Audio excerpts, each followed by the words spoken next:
देखिए, हम लोग इतिहास की बात करेंगे आज।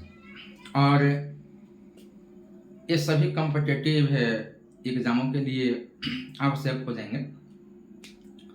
हम बात करते हैं भारतीय इतिहास का वो क्षण, जब अंग्रेज़ों का काल था, अंग्रेज़ों का समय था और उनका एक प्रमुख इतिहासकार के रूप में थे जेम्स मिल, जो भारत में सभी जगह रह करके यहाँ के सामाजिक, आर्थिक, धार्मिक, राजनैतिक सभी तरीकों से उन पर वो विश्लेषण करते थे और लिखा करते थे। जब वे भारत में आए तो उन्होंने भारतीय इतिहास के कालखंडों को 3 भागों में बांटा। एक जेम्स मिल ने भारतीय इतिहास के कालखंडों को 3 भागों में बांटा। हम बात उसका नहीं कर रहे हैं कि पूरे इतिहास के कालों को कितने खंडों में बांटा, हम केवल अंग्रेजों की बात कर रहे हैं जो जेम्स मिल द्वारा ये किया गया। केवल जेम्स मिल द्वारा भारत के कालखंडों को बांटा गया। उन्होंने बांटा भारतीय कालखंडों को 3 भागों में। एक भाग था हिंदू, दूसरा भाग था मुस्लिम और तीसरा भाग था ब्रिटिश। यानी भारत के इतिहास के कालखंडों को उन्होंने 3 भागों में बांट दिया। अब ये प्रश्न आएगा, जैसे मान लेते हैं यहाँ प्रश्न बनेगा ऑब्जेक्टिव कि जेम्स मिल ने भारतीय इतिहास के कालखंडों को कितने भागों में बांटा, उनके नाम कौन थे, या केवल कितने खंडों में बांटा। कई प्रकार से सवाल बनेंगे और वहां ऑप्शन में दे देगा 2, 4, 6, 8 ऐसे करके ऑप्शन दे देगा, या नाम भी दे सकता है कि हिंदू, मुस्लिम, सिख, ईसाई, ब्रिटिश ऐसे करके आपका ऑप्शन भी दे सकता है।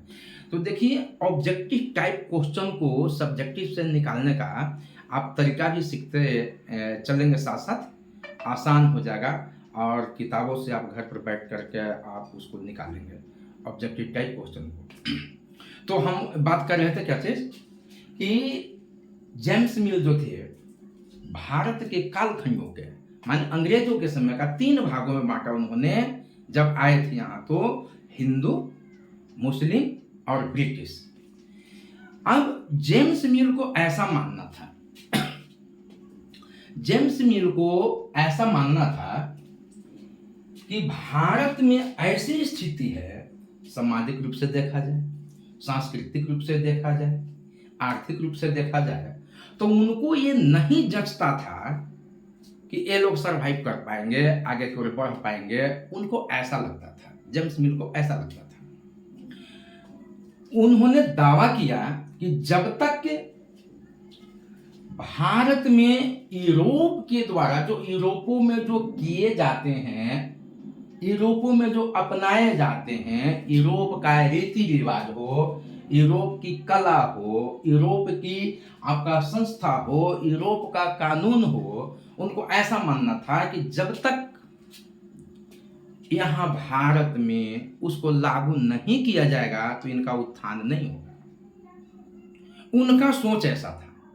उनको लगता था कि यहाँ के लोग जो हैं से बहुत पिछड़े हैं, यहाँ के लोग जो हैं से बहुत ज़्यादा मतलब कि दिक्कत में रहे हैं, इसलिए इनको विकास यदि करना है तो हमारा कानून लागू करना पड़ेगा, हमारा रीति रिवाज लागू करना पड़ेगा, हमारी जो संस्थागत जो चीजें कार्य करती हैं उसको लागू करना पड़ेगा, हमारी जो कला है ये सब लागू करेंगे तब जाकर के यहाँ अच्छा सामाजिक विकास होगा।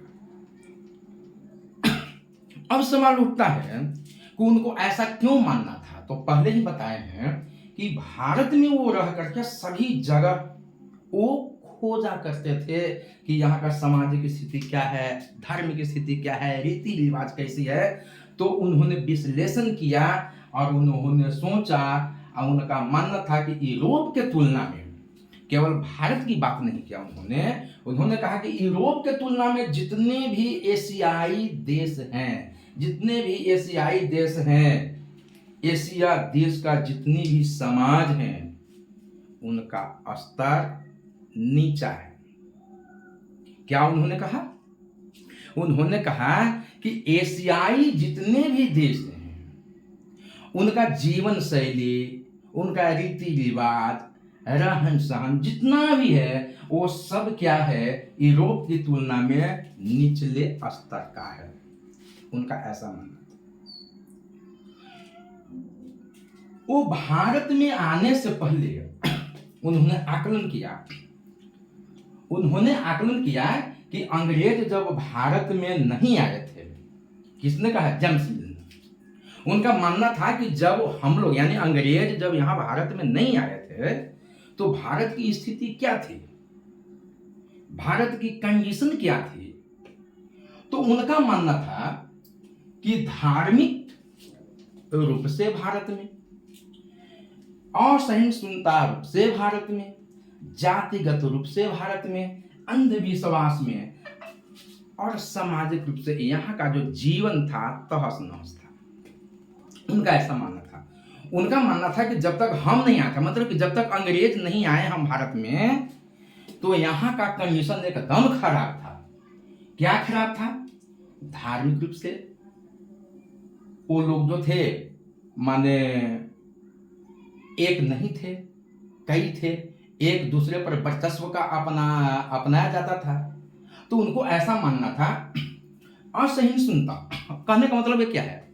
ये है मतलब कि जैसे मान के चलते हैं कि हमारा जो विचार है, जो हमारा जो मानना है, और हमारे विचारों के विपरीत रूप से जब आप कहते हैं कि आपका विचार गलत है और जो हम कहते हैं वही सही है, वही करो, तो जब ऐसी कंडीशन उत्पन्न हो जाती है, जब ऐसी समस्याएं जब उत्पन्न हो जाती है, तो वो हो जाता है असहिष्णुता। यानी कहने का मतलब कि जबरदस्ती रूप से अपने विचारों को थोप देना।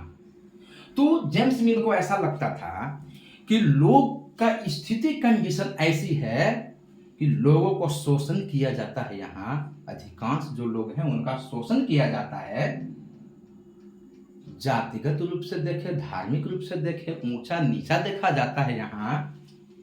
तो उनको ऐसा था कि ये समस्या है लोगों के साथ में, इसलिए मतलब कि यूरोपीय रीति रिवाज को यहाँ पर लाना बहुत ज्यादा आवश्यक है। उनको यही लगता था। उनको लगता था कि भारत की अगर सिचुएशंस को बदलना है, भारत की जब स्थिति को बदलना है, तो यहाँ का सामाजिक स्तर जो है एक साथ, एक बराबर अगर करना है, तो हमारा जो नियम है, हमारा जो कानून है, उसको लागू करना अनिवार्य है। उनको ऐसा लगता था, उनको मानना था ऐसा, और इसी के कारण वो कहते थे कि यहाँ जितना भी एशियाई समाज है उनका जीवन शैली, रहन सहन स्तर बहुत क्या है, नीचा है। उनका एक और कहना था, तीसरा मत था उनका, जेम्स मिल का, कि जब अंग्रेज भारत नहीं आए थे, अंग्रेजों के आने से पहले मुस्लिम शासक और हिंदू शासक दोनों शासक तानाशाह के रूप में देश पर यहां पर काबिज थे। क्या जेम्स मिल ने कहा? जेम्स मिल ने कहा कि जब हम नहीं आए थे, अंग्रेज जब नहीं आए हम भारत में, तब भारत की सिचुएशन क्या थी, भारत की कंडीशन क्या थी? तो भारत की कंडीशन थी कि यहाँ का जो हिंदू राजा हुए और यहाँ के जो मुस्लिम जो राजा हुए, ये दोनों मिल करके समाज पर तानाशाह का रूप अपनाया। इसलिए कुछ लोगों की कंडीशन ऐसी हो गई, बहुत दब गई, और सबको एक विचारधारा में लाने के लिए यूरोप का नियम, रीति रिवाज, कला, कानून सबको लागू करना अनिवार्य है, सबको लागू करना अनिवार्य है। उनको ऐसा मानना था। यानी हम मिला जुला करके देखिए तो एक बात और निकलती है कि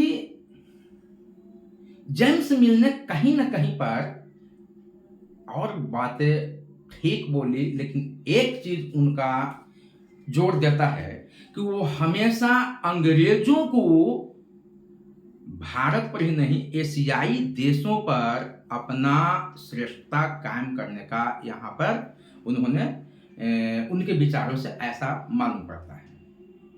माने हमेशा वो ब्रिटिश सबसे श्रेष्ठ हैं, ब्रिटिश एशियाई लोगों से श्रेष्ठ हैं, ब्रिटिश भारतीय लोगों से श्रेष्ठ हैं, हमेशा अपनी श्रेष्ठता कायम करने का उन्होंने हमेशा, मतलब कि उनके विचारों से ऐसा लगता है। तो अब यहाँ पर देखिए एक और सवाल बनता है, कि जेम्स मिल के अनुसार भारत के काल विभाजन में कौन सी खामियां थी, भारत के काल विभाजन में कौन सी खामियां थी, और ऑप्शन दे देगा। नंबर ए, हिंदुओं पर मुसलमानों का शासन था। नंबर बी, मुसलमानों पर हिंदुओं का शासन था। नंबर सी, मुसलमान और हिंदू दोनों मिलकर के तानाशाह का नीति अपनाते थे। और नंबर डी, अंग्रेज हमेशा भारतीय लोगों पर अपनी श्रेष्ठता कायम करना चाहते थे।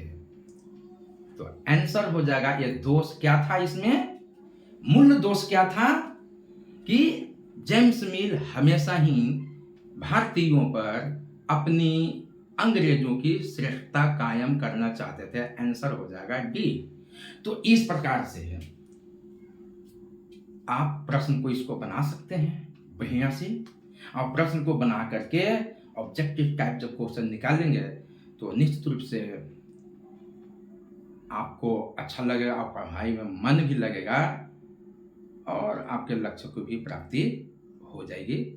तो आज हम यहीं तक रखते हैं, फिर मिलते हैं।